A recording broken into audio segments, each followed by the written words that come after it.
Hi, how's it going? What we're going to look at today is more of a kit setup thing than anything else. And it's also we're going to do a few hand movements to do with it. And what we're looking at here is the position of the snare relative to the hi-hat and the first floor tom. Now lots of people can have very, very large kits, and especially if you have a double bass drum.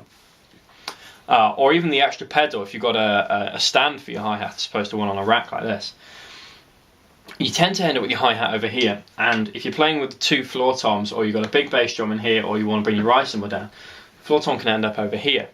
You'll see on my associate's kit, George Watts' kit, that his ride cymbal comes quite far over the floor tom, and that's to allow him to keep the floor tom up here. And there's a reason for this. If you have this straight line, you have very, very small hand movements from going from there to there to there to there.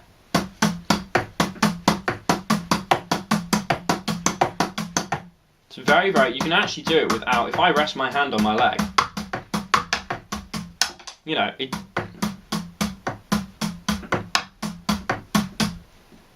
really, really simple to get around.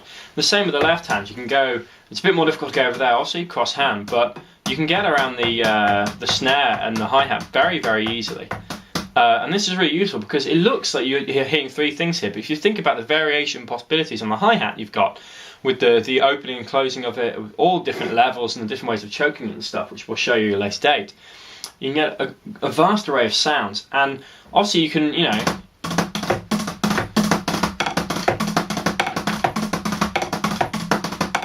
anything like that.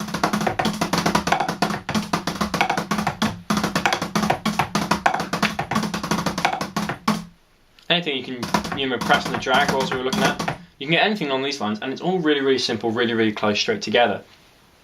Not everyone's kit's going to be set up like this, but if you can get a nice straight line across these, it makes it very easy to groove, because your hand's in a nice neutral position like that.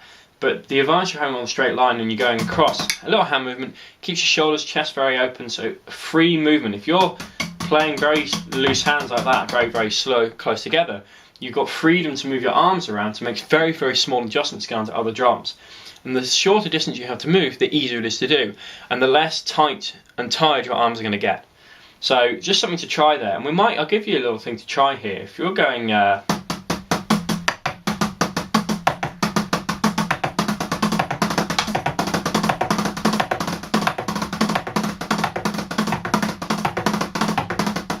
because that's a function of the kit, but also of your hands. If you're working on a double, so it's double, double, double, double.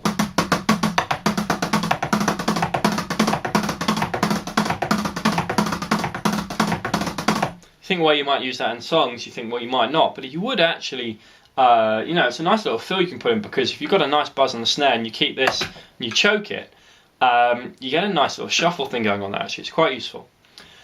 Work on that rudiment, really, really think about that straight line. You'll get some extra sounds out of your kit that you didn't realise you could get because you thought you had to move fast and you actually do.